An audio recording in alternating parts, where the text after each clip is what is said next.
Hey, hold on one second. Hey guys, I'm AB3 Hadamio from V2 Wrestling Gear, and you're watching the 70s. 95,000 tons. 4.5 acres of sovereign U.S. territory. This ship is the tip of the spear. Over 4,000 different stories. We are Carl Vinson. We are Carl Vinson. We are Carl Vinson. We are Carl Vinson.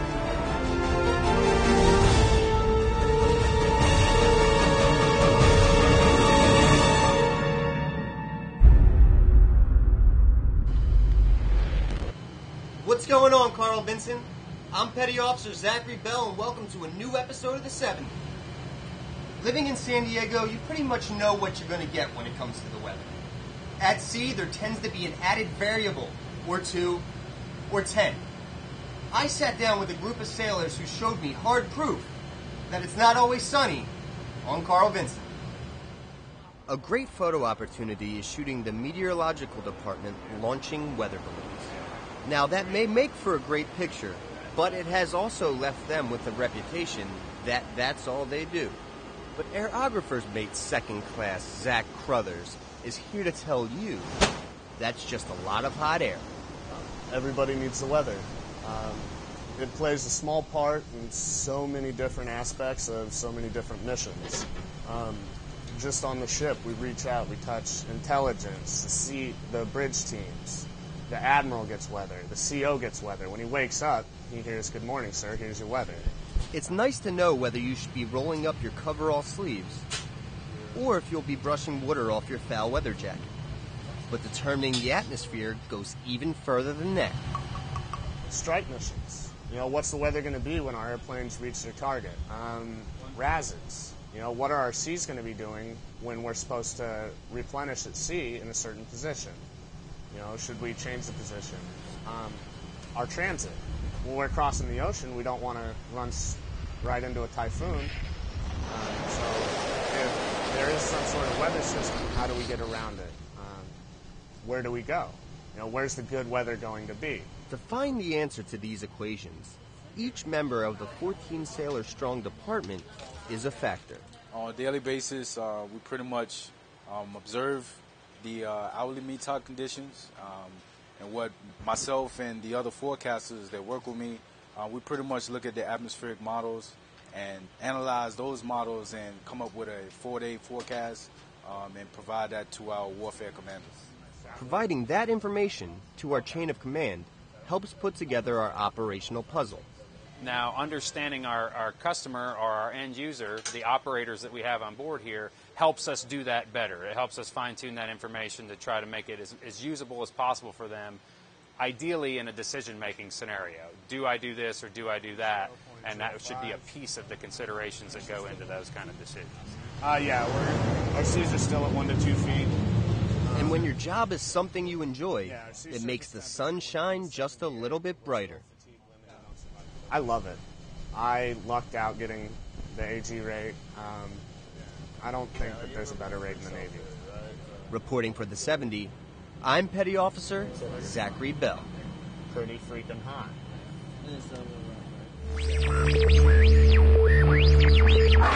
In this week's 1-minute exposure, Petty Officer Timothy Hazel introduces us to a group of sailors who are the hands-on element for an aircraft launch and explains to us how the thrill of the launch is never the same.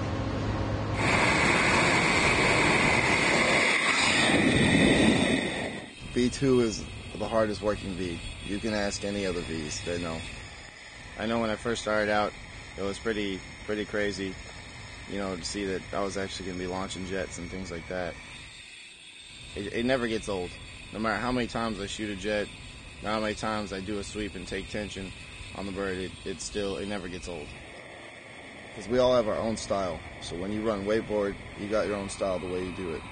When we do holdback, and you just kind of want to show off. It's kind of the thing. Even though you're responsible for all that equipment, at that certain moment of when you're doing your job, people are watching you, so you kind of want to show off and be like, yeah, I know what I'm doing. Or this is how I do my thing. I just like what I do. I really do. It's fun. It's different. It's not something that I can do in the civilian world.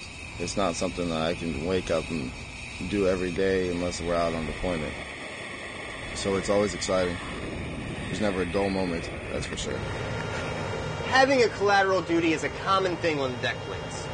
Every shop is a community, and each citizen has a role to play. Seaman Matthew Harron introduces us to 4 sailors whose double duties include JP5 and saving lives. When a bird lands on the flight deck, it's time for a few unsung heroes to shine. You wouldn't believe it, but the sailors responsible for keeping our aircraft in the air are some of the most junior on board. I got here 2 days before we deployed, so fairly new. Got here about 4 days before we took off. But for half of this team of 4, this ain't their first rodeo. I've been on board almost 2 or over 2 years. It's a real specific job, and we know how to do it to a T, so, I mean, everybody's on point. Our division right now actually has a lot of newer people, and because I'm one of the more senior airmen, I am actually the crew leader. And while working with the same people every day can get sour, for Crew 2 in V4, these grapes stay fresh. I work with a bunch of good guys. We know when to be serious, and we know how to have fun up there as well. We get along very well. Weber, he's the man. He gets the job done. He may be a UI, but he knows what he's doing. You would think he's been here for years. I read Daniels. He's also a great guy. He's pretty much the morale booster of the crew. Yeah, that noodle. She's eager to learn. And there's no better way to learn than just to get out and do it. It's up to this gang of purple shirts to top off the tanks of any and all aircraft on the flight deck. We'll run the hose out and got to ground it first, and then hook up to the bird, get the information from the PC once again. And it takes a couple different people to fuel the bird, so without teamwork, you don't really get anywhere on the flight deck. It seems busy, but really, it goes by smooth. Fueling up aircraft may be their primary concern, but in an emergency situation, ABFs on the flight deck are required to lift more than just a hose. Our other key point in V4 is stretcher bearing. We train hard for that. And it's pretty much got to be 4 to a basket, and there'll be 1 leader on it. And that leader will tell you when to reach down and pick up the basket, when to set it down. And as the leader, Cumbo takes this part of the job very seriously. But it's a very important job. We got to make sure they get where they need to be and that the patient's all right. And even though Crew 2 has a tremendous responsibility, it's simply 1 gear turning in the machine we call the flight deck. We're just a piece of, I guess, the big puzzle up there that everybody has to do their job, and it's nice to actually be up there and be hands-on and get stuff done instead of just learning out of a book or something like that. So. No matter how trained or experienced a sailor is on the flight deck, when working with a crew, there's only one thing that matters: trust. Oh, I know I can trust them. On a scale of 10, it's definitely a 10. I know if they get the job done, they're very responsible. They're responsible for their own actions. I know they have good integrity. We have a great crew. Reporting for the 70, I'm Seaman Matthew Harron.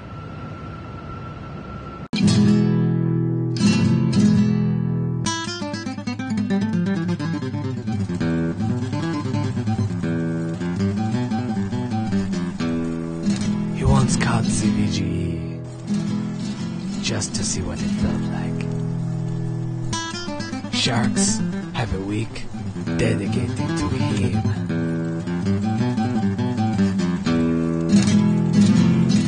Even his worst enemies feel the need to put him on their page of twos.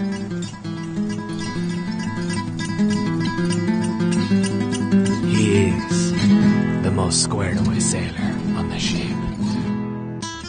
I do not always deploy, but when I do, I prefer Carl Vinson. Stay salty, my friends.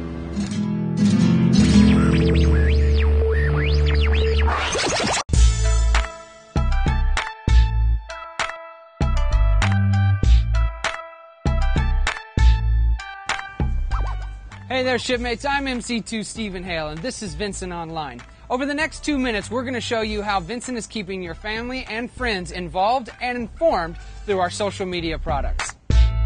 Last week, we passed 40,000 Facebook fans, and we continue to bring them a ton of product that includes daily uploads of photos from around the Vinson. We take pictures of a different division every day for your families to see.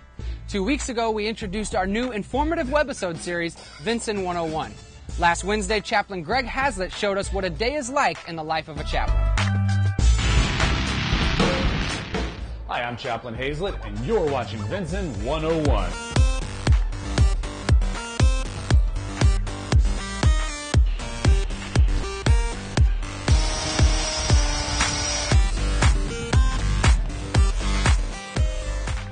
One of the deck plating things I like to do is go, obviously, where there's large populations of sailors.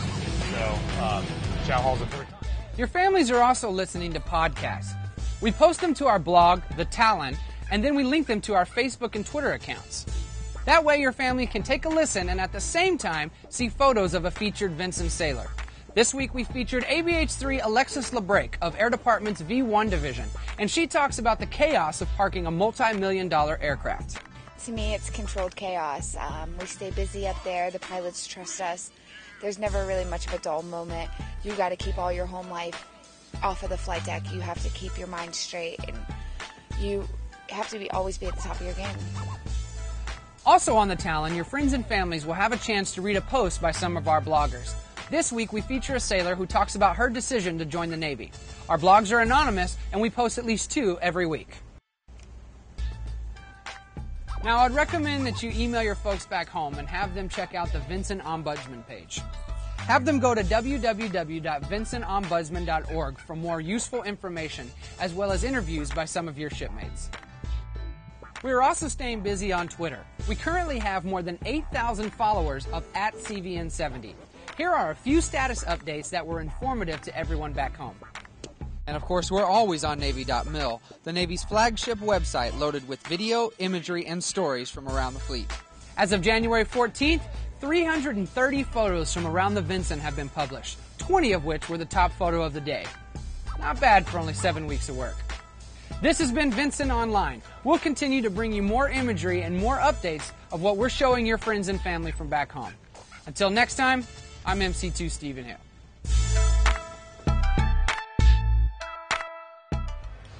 Usually the only things launched off an aircraft carrier are, well, aircraft.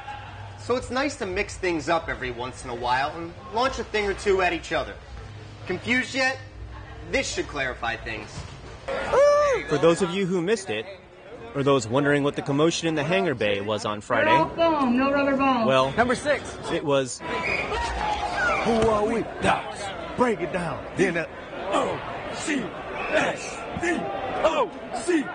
Come on. Docs. your friendly neighborhood corpsman in search of a win Friday during the ship's dodgeball tournament. The real Docs. Real Docs right here. We winning the championship tonight, baby. We're bringing that trophy to medical. That's us? Yeah. The real Docs took the stage. Let's go. Who are we? Who are we? The battle ensued. Balls were thrown. But... Well, you know, we prepared well throughout the week. We had some technical difficulties when we got on the court. You know, we tried to execute our plan, but they got a monkey wrench to win it. We tried to give them what we had. We got what we got. But it wasn't good enough. Wasn't good enough. How'd it go playing against the Docs?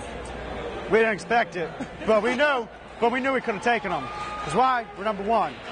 We're taking it all. We're as far as cargo. And when we've been out to sea for 53 or so days, sometimes just throwing a ball at your shipmates can add a little excitement and brighten up your day.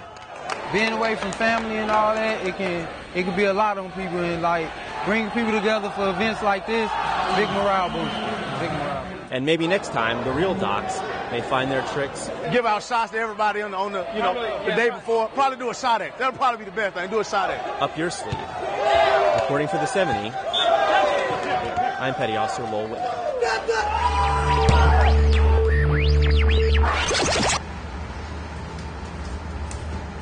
Well, that's all for this edition of the 70. Until next time, I'm Petty Officer Zachary Bell.